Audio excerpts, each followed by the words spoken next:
Hello friends, welcome back to my channel. मैं हूं आरती और स्वागत है आपका मेरे चैनल आरतीज डायरी में। तो दोस्तों, कैसी चल रही है आप लोगों की प्रिपरेशन? आई होप आप सभी की प्रिपरेशन सही से चल रही होगी, क्योंकि जैसे जैसे एग्जाम पास आता है ना, एक डर मन में हावी होते जाता है कि मैं जो पढ़ा हूँ वो भूल गया हूँ या मेरा नहीं हुआ। तो मैं तरह तरह के ना विचार मन में आते हैं, सबके में आते हैं, मेरे मन में भी आते हैं। तो अभी के टाइम में ना आपको फोकस रहकर सिर्फ पढ़ना है और छोटे छोटे ब्रेक्स लेके पढ़ना है, क्योंकि जितना आपने पढ़ लिया ना आज तक वो काम आएगा। तुरंत का पढ़ा हुआ या अभी जो पढ़ेंगे वो नहीं, अब तो रिवीजन टाइम ही है। तो जितने भी आपके फैक्ट है ना वो सबकॉन्शियस माइंड में चले गए हैं, वो आपको एग्जाम हॉल में काम याद आएंगे और काम आएंगे। आप ऐसा सोचिए और टेंशन फ्री रहिए, ठीक है।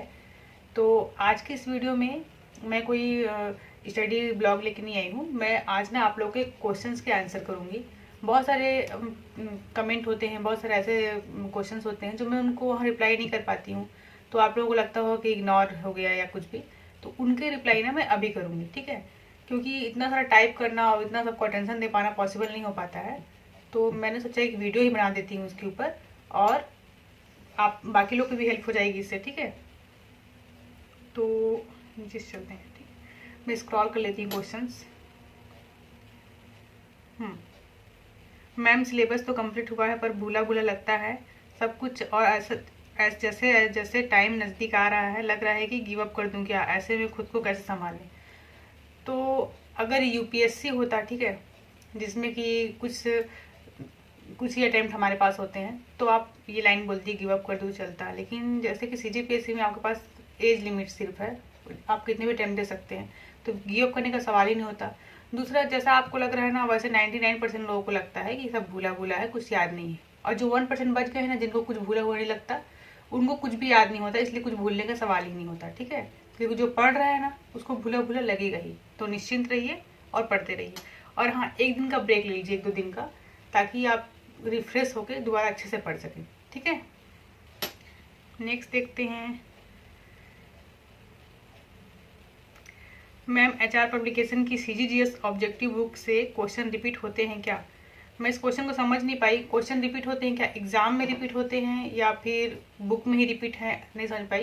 तो एग्जाम की बात करें तो मैंने आज तक जितने भी ऑब्जेक्टिव सॉल्व किए हैं ना, सेम क्वेश्चन कभी भी एग्जाम में नहीं देखे। पता नहीं सीजीपीएससी कैसे क्वेश्चन निकालता है, कैसे अपना पेपर सेट करता है। किसी भी टेस्ट सीरीज का, किसी भी ऑब्जेक्टिव बुक का आपको क्वेश्चन वहाँ देखने नहीं मिलेगा, आपको अलग ही मिलेगा। हाँ, उसके जैसे रहेंगे लेकिन सेम क्वेश्चन आपको देखने को नहीं मिलेगा, ठीक है।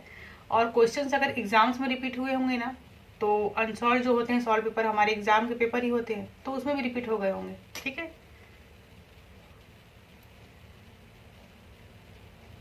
ये एक और है, पढ़ने का बिल्कुल मन नहीं करता है, लापरवाही हो रही है कि वो प्लीज़ गाइड करे। तो सबके साथ ऐसा ही हो रहा है। एग्जाम आते आते ना हम इतने दिन से पढ़ते रहते हैं, पढ़ते रहते हैं, पढ़ते रहते हैं। लास्ट आते आते ना यार एक बोझिल हो जाता है मन। क्या यही लाइफ हो गई है हमारी, सिर्फ पढ़ना है क्या? लोगों को देखते हैं, एंजॉय करते हैं हम। अभी तो न्यू ईयर बीता है, फिर अभी एक से एक मतलब आएंगे फेस्टिवल। तो उस टाइम थोड़ा सा फील होता है, मन में आता है कि हमने सारे फेस्टिवल ऐसे ही बिता दिए। और जो 2-3 साल से तैयारी कर रहे हैं उनके लिए तो और ज़्यादा, क्योंकि एक लाइफ का एक फेज हमने खो दिया। मतलब जैसे मैं 4-5 साल से तैयारी कर रही हूँ, ठीक है। तो जब मैं पिछले मुल्क देखती हूँ ना, अपने भाई बहनों की शादी या अपना कोई भी घर का फेस्टिवल याद करती हूँ, तो मेरे को भी अफसोस होता है कि जब होना ही नहीं था पीएससी में, तो उस साल मैं पढ़ने के बजाय उसको एंजॉय कर ली होती, ठीक है। तो ये सबके मन में आता है, बट उसको अपने ऊपर हावी नहीं होने देना है, ठीक है।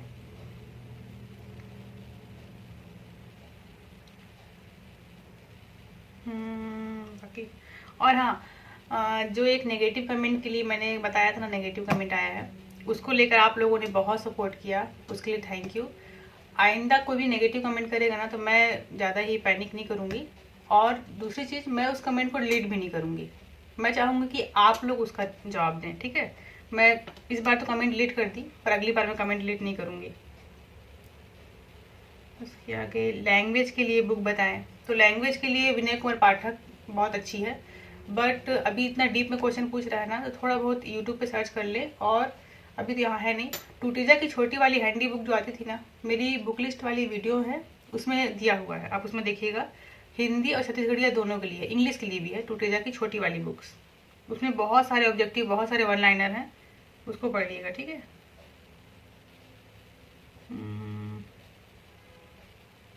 और मैं क्वेश्चन देख लेती हूँ।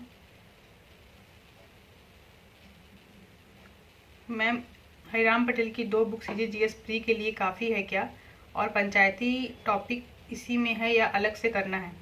तो जो सीजीपीएस दो बुक है ना हरिराम पटेल की, ये वाली वॉल्यूम 1 वॉल्यूम 2 जीएस सेक्शन के लिए मुझे एक सफिशियंट लगती है। इतनी मोटी बुक है, सफिशियंट तो होगी ही ना, और जो एक्स्ट्रा पूछेगा ना उस सब के लिए ही एक्स्ट्रा होगा, ठीक है। ये उसके ऊपर से फिर आपको करंट अफेयर्स करना है और आर्थिक सर्वेक्षण करना है, ठीक है। आर्थिक सर्वेक्षण की बुक भी यही है, डेटा अपडेट करने के लिए, और करंट अफेयर्स अर्जुना की बुक से, ये वाली बुक से, ठीक है। सीजीडीएस के लिए इतना काफ़ी है। और ऑब्जेक्टिव बहुत सारा सॉल्व कर लीजिए यूट्यूब चैनल से, जहाँ से आपको मिले ना ऑब्जेक्टिव सॉल्व कीजिए। इससे ना कॉन्फिडेंस आता है। जैसे आप पढ़ते पढ़ते पढ़ते पढ़ते आपको बोर लगने लगे ना, कि बहुत पढ़ लिए, मन बोझिल हो गया, तो उस टाइम ना ऑब्जेक्टिव सॉल्व किया कीजिए। उससे ना देखना क्वेश्चन जब बनते हैं ना तो एक कॉन्फिडेंस भी आता है, और दूसरा ऐसे ही हम सॉल्व करेंगे पीएससी में, मतलब एग्जाम हॉल में, हाँ ऐसे क्वेश्चन आएंगे तो ऐसा सॉल्व करेंगे। जैसे हम पढ़ते पढ़ते बोर लग जाता है ना हमको, या पढ़ते पढ़ते बोझिल लगता है, या दिमाग भरा हुआ लगता है, वो इसलिए लगता है क्योंकि हम उसके फैक्ट निकाल नहीं पाते हैं। हमारा दिमाग ये सोचना बंद कर देता है कि उसके क्वेश्चंस कैसे आएंगे।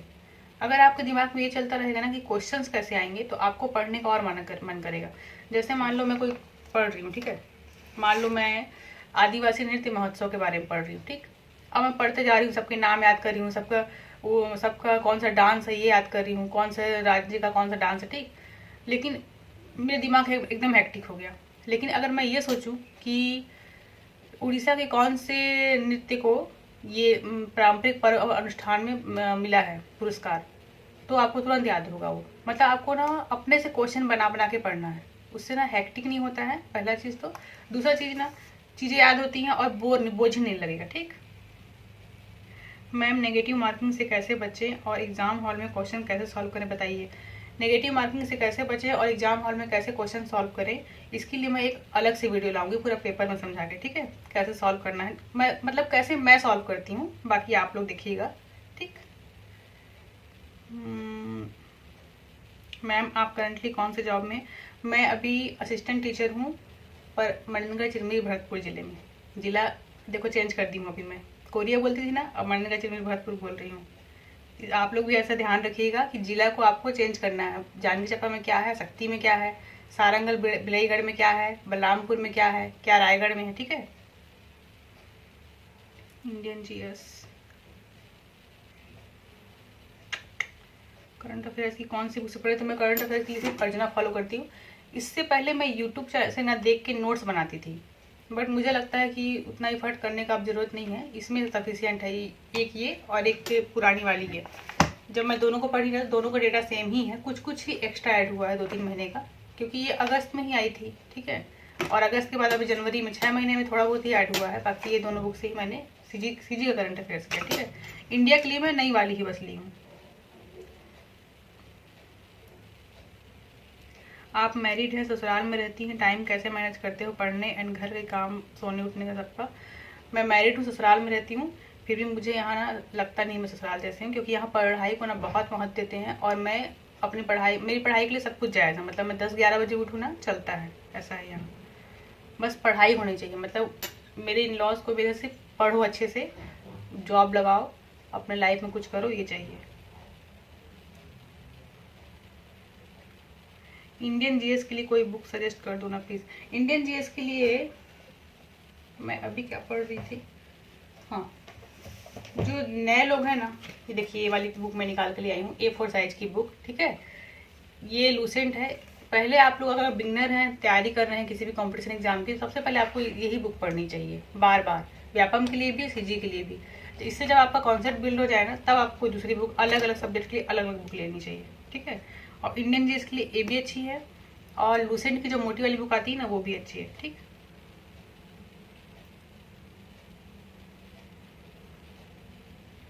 मैम, कितना डीप पढ़ना है, बीच में एक आध क्वेश्चन किया कीजिए, ठीक है।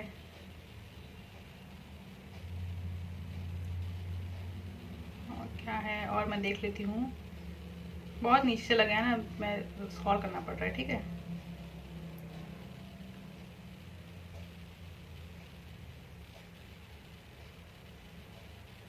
बहुत लोग पूछते हैं कि मैंने कितने अटैम्प्ट दिए हैं, तो मैं 2016 से मेंस दे रही हूँ। 16, 17, 18, 19, 4 साल मैंने मेंस लगातार दिया है। 19 का जो मेंस था ना वो मेरा निकला था, उसमें मैंने इंटरव्यू भी दिया था। इंटरव्यू 185 रैंक आए थे, लेकिन पोस्ट नहीं मिली थी, ठीक है।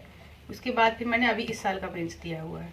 बाकी बीच के 2 साल मेरे मतलब प्री नहीं निकला मेरा, मैं ACF पूरा फोकस की, तो ACF मेरा निकल गया है। उसका इंटरव्यू था अभी अक्टूबर में, लेकिन वो पोस्टपोन हो गया। तो अब पता नहीं कब तक के लिए पोस्टपोन है, तो उसका तैयारी मैं भी नहीं कर रही हूँ। मैं भी CGPSC पे ही फोकस कर रही हूँ, ठीक है। Please share your CSET strategy. तो CSET के लिए मैथ्स मुझे ना सॉल्व करना उतना अच्छा नहीं लगता है। हाँ, एक गलत आदत है, ऐसे नहीं होना चाहिए, क्योंकि जितना ही हम प्रैक्टिस करेंगे मेंस में हमको फ़ायदा होगा। तो अभी मैं क्या कर रही हूँ, अभी क्या है, GS सेक्शन में ज़्यादा हम ध्यान देते हैं, ज़्यादा पढ़ते हैं, ठीक है। मैथ सॉल्व करते रहो, फिर भी दिमाग में चलता है इसको पढ़ लेते, इससे अच्छा तो हम इसको पढ़ लेते, इतना टाइम लग रहा है, ठीक है। तो मैं क्या करती हूँ अभी, सिर्फ और सिर्फ मैं ना यूट्यूब पर वीडियो देख रही हूँ। व्यापम के पेपर, एग्जाम्स के पेपर, CGPSC के जो लास्ट ईयर के CSET के पेपर्स हैं, उसका सोल्यूशन देखती हूँ। तो क्वेश्चंस कैसे वो लोग बना रहे हैं, कैसे टेक्निक्स क्वेश्चन कैसे टैकल करना है, एक माइंड में बिल्ड होता है। जब हम क्वेश्चन देखेंगे ना वहाँ एग्जाम हॉल में, तो हमसे बनेगा, ठीक है, मैथ्स के लिए। और मेरा रीजनिंग वाला पार्ट सही है, वो आकृतियों गिनती को छोड़ दिया जाए तो ठीक, रीजनिंग कर लेती हूँ पूरा मैं। और लैंग्वेज का जो पार्ट है वो मेरा सही है, मतलब लैंग्वेज मेरा पढ़ा हुआ है अच्छे से, तो वो बन जाता है। लेकिन अगर आप न्यू है ना, तो CSET में लैंग्वेज के ऊपर उतना भी ज़्यादा मत, मतलब उसके ऊपर आश्रित मत रहिएगा, क्योंकि लैंग्वेज ना एक सुकून देता है कि हमने बहुत सारा क्वेश्चन सॉल्व किया, लेकिन सबसे ज़्यादा क्वेश्चन माइनस ना उसी से होते हैं। तो आप हो सकता है आप 40-50 क्वेश्चन ही बना के आएँ, उसमें से 30-35 क्वेश्चन लैंग्वेज के आपको लगे कि वो सही है, ठीक है, लेकिन वो गलत हो जाएंगे, तो फिर आप माइनस हो जाएगा। तो आप रीजनिंग में पूरा फोकस ना रीजनिंग पे करिए। उसके बाद अगर एकदम श्योर क्वेश्चन है ना, तो उसको लैंग्वेज के, और जो मैथ्स के सोल्यूशन पूरा मतलब जिसका आंसर आ रहा है, तुक्का नहीं कि आंसर इतना आ रहा है और इसके आसपास का लगा देते हैं, ऐसा नहीं, ठीक है। तो रीजनिंग, फिर लैंग्वेज, उसके बाद मैथ्स, ये है मेरी स्ट्रेटेजी CSET की, ठीक है। और क्या है मैम, रीजनिंग और मैथ्स में कौन कौन से टॉपिक आते हैं, उसका भी एक वीडियो बनाइए। वो तो सबको पता रहता है, इसलिए मैंने इसका वीडियो नहीं बनाया था, मेरे पास एनालाइज उसका, लेकिन मैं इसका वीडियो नहीं बनाई। अगर आप लोग बोलेंगे तो मैं बना दूंगी, ठीक है।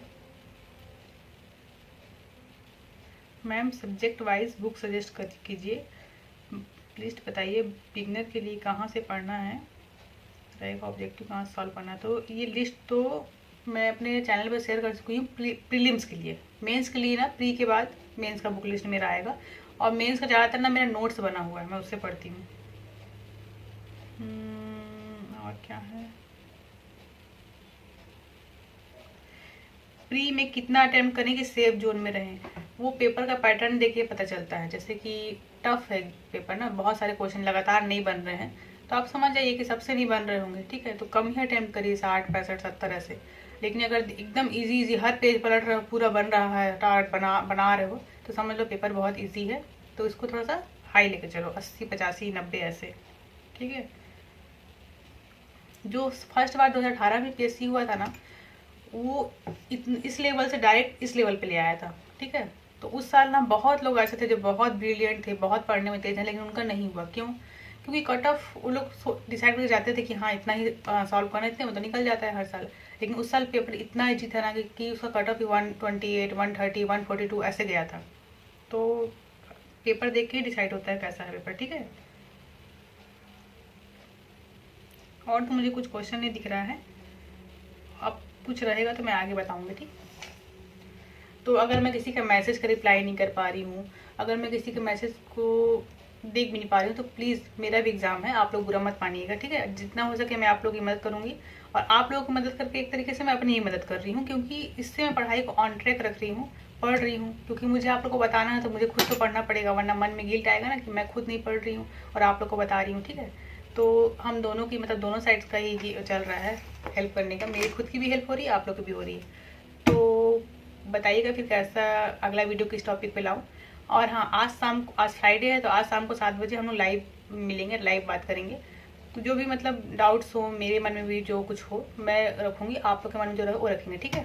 तो लाइव सेशन रहेगा शाम को 7 बजे, उसको ज्वाइन करिएगा। तो और हाँ, एक चीज़ और, मैंने ना कल 2 दिन से मैं वीडियो नहीं डाली। क्यों? क्योंकि मेरी पढ़ाई नहीं हो रही थी, ठीक है। और बता रही थी ना, मैं थोड़ा सा नेगेटिव कमेंट से थोड़ा सा डिस्टर्ब हुई थी मैं। तो पढ़ाई भी नहीं हो रही थी, सब बेकार है, सब नहीं करना, अपनी पढ़ाई पे ध्यान देना है, ऐसे ये सब कुछ नहीं करना है, दिमाग में ये सब चल रहा था। फिर ना मैंने अपने आप को थोड़ा टाइम दिया मेडिटेशन ये सब करके, फिर मैं अपना टाइम टेबल बनाई। और उस टाइम टेबल को जब मैं 2 दिन फॉलो कर ली ना कि हाँ अब मेरी पढ़ाई ऑन ट्रैक आ गई, अब थोड़ा सा कॉन्फिडेंस आ गया, हाँ मैं पढ़ रही हूँ, तब मैं वीडियो लेकर आई। ठीक, तो इसको मैं पूरा सॉल्व कर, मतलब पूरा टाइम टेबल बना हुआ है। अगर आपको चाहिए होगा ना तो बताइएगा वीडियो में। ये मेरी कॉपी थिंक ऑन पेपर वाली कॉपी है। मैं आप लोगों को भी सजेस्ट करूँगी कि जो भी आप लोग के दिमाग में चलता है ना, चाहे खाना बनाते समय, ड्राइव करते समय, इस सब्जेक्ट को ऐसे पढ़ लेंगे, इसको ऐसे पढ़ लेंगे, ये थॉट्स ना बुलबुले की तरह होते हैं, आते हैं और जाते हैं, ठीक है। तो अगर आप उनको इम्प्लीमेंट नहीं करेंगे ना तो सिर्फ थॉट्स ही रह जाएंगे। तो इसके लिए एक कॉपी बनाइए, थिंक ऑन पेपर।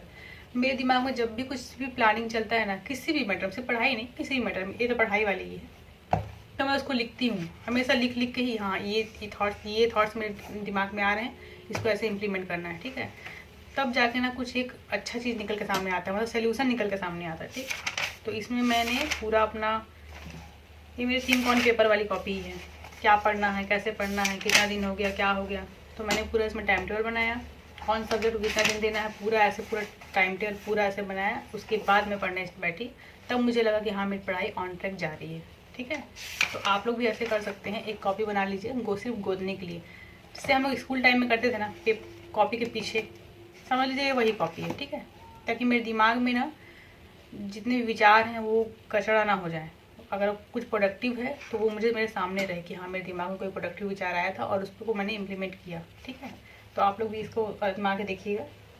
तो ठीक है, आज की वीडियो में इतना ही। अगर वीडियो पसंद आए तो like, comment, subscribe. Thank you for watching.